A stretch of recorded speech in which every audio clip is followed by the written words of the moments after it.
As most of you are aware of, we did start fall camp.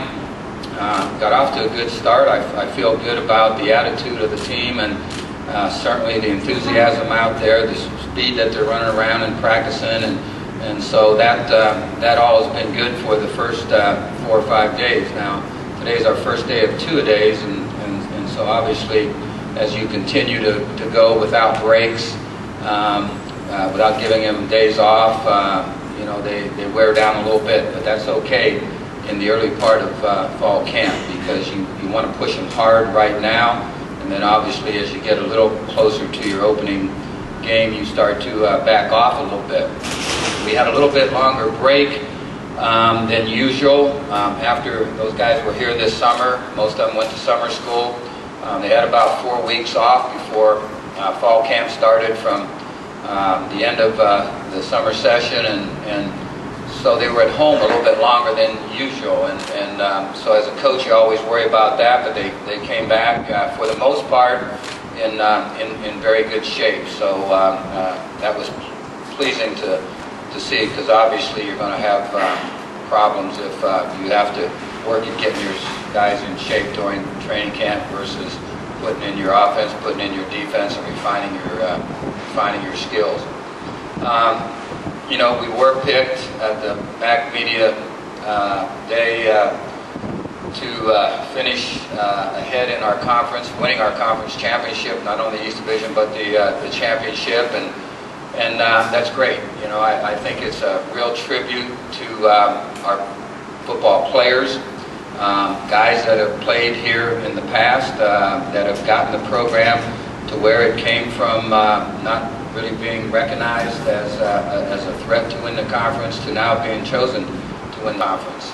I think it's also a tribute to our coaching staff, the guys that have done a great job. Our guys have done a great job of obviously coaching year in, year out. Most of these guys have been on the staff the entire time, although as you know we've had a few changes from year to year, usually averaging about one a year. We did have one change in terms of coordinatorship, and Brian Haynes is our new special teams coordinator. So all in all, we're looking forward to the season. Obviously the players are also, the coaches are. Should be a very, very interesting season, and be challenging. Our non-conference games, I think, are challenging games. Obviously Penn State opening up there will be a huge challenge. New Mexico State here, we beat them there last year, but they did play Utah State the last game of the season, and actually were in the ball game and almost won it at the end. So they came along and played really good football towards the end of the season. Quarterback, a lot of guys coming back, so that'll be an interesting matchup here. And then Marshall has always been a game that is a rivalry between the two schools, and has always been a hard-fought physical contest, and I'm sure that will be another one. And then Norfolk State, if you watch them on film, they make you a little nervous. So it's certainly a challenging schedule. We're looking forward to it. And then obviously the MAC schedule, we've got a theme of unfinished business. You know, we've been able to get in the MAC championship game. We've not been able to win it. This past season we were very, very close, but being close is not getting it done. And so obviously there's some goals out there yet that we have to reach. Any questions? Frankly, this is the year number 8. Going back to when you were hired, if somebody were to say, well, this is what you're going to do. You're going to win all these division championships, you're going to win bowl game. Right now, as you start year 8, I think you'd be pretty satisfied with where you're at. The program was in the room when you first got there. Yeah. Well, if you look at my career, I've been involved with 4 different schools in over 40 years, and 2 of those schools were high schools. One of those high schools I was at for 11 years, was at Nebraska for a number of years, and then obviously 8 years here. So my whole goal as a coach has always been to do a great job day in, day out, and not to try to look too far down the road, and not to try to find a way to be at a school and then move on in a few years. I've always been a guy that has believed in building programs. My first 2 high school jobs was building a program. I had more fun doing that than I've ever had in coaching. And of course, this was a building program. And I feel very, very good about what this staff has accomplished during that time. And you know, we got more to do. And so I'm excited about being here. I'm excited about winning more football games and reaching more goals and moving this program forward to where we all want it to be.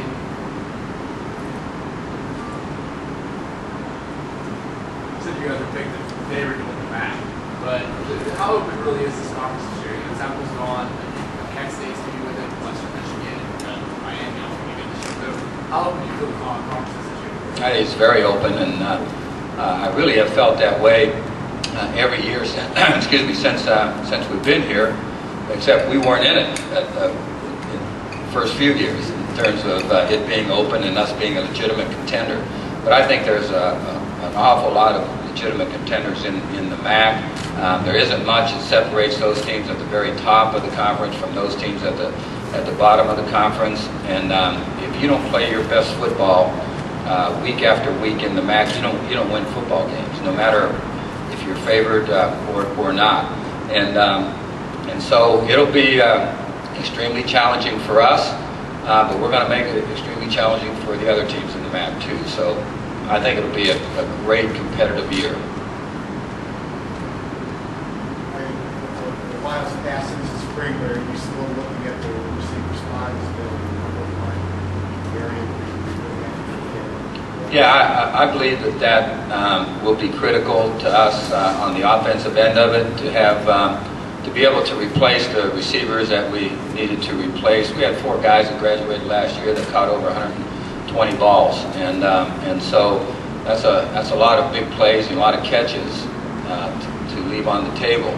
So someone's got to step up within our system in order to replace guys like Levon Brazil, Riley Dunlop, Jerry Rose, Phil Bates, and so there's a lot of openings there.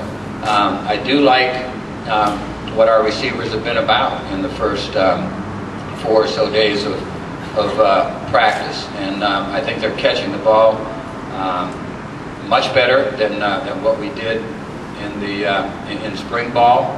I think they're blocking better, which is huge to me and to what we're all about offensively, and wanting to make sure that we're giving the running game an honest attempt.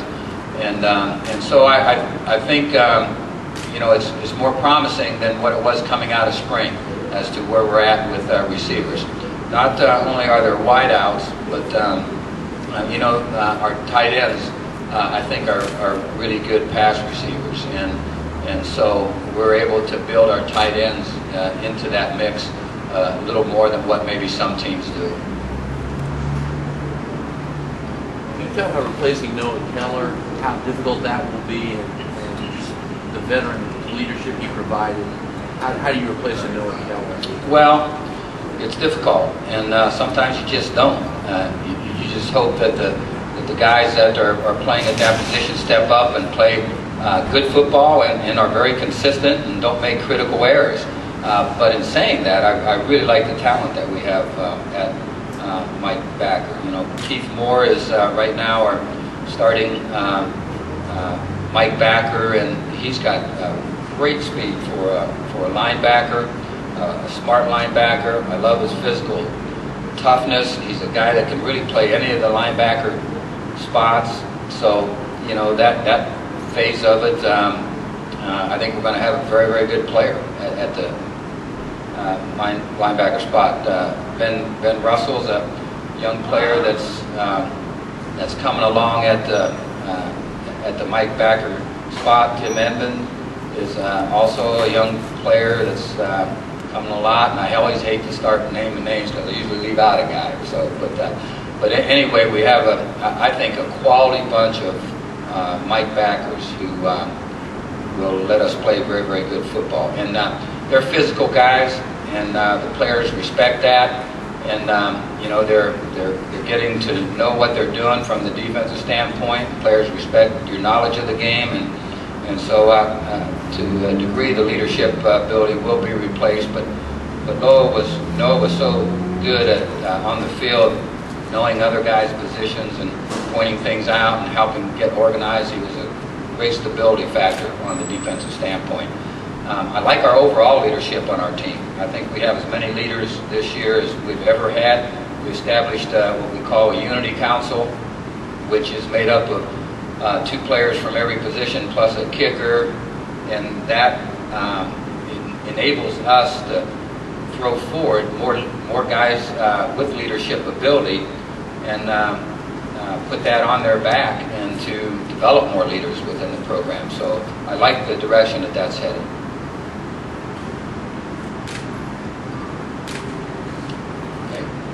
Idea was leadership council? Unity Council. Whose idea was Yeah. Well, it's something that's been around for quite some time. We actually had it here when we first started, but then we started naming so many captains. You know, a couple years we had 7 that we really thought that maybe we would move away from the Unity Council. But it's something that we had at Nebraska, that Coach Osborne initiated into the program, and I think it can really serve a great purpose, because you know, it allows them to feel like they have some ownership in the program. They can bring anything to the table that they want to bring to it.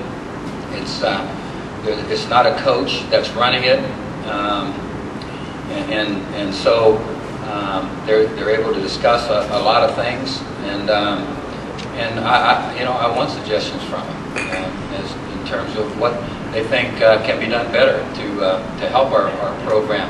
And to be very honest with you, there are a lot of decisions as a head coach that it really doesn't make much difference which way you go on those decisions, but to the player it means a lot, and obviously allowing them to make those kind of decisions is meaningful to those guys.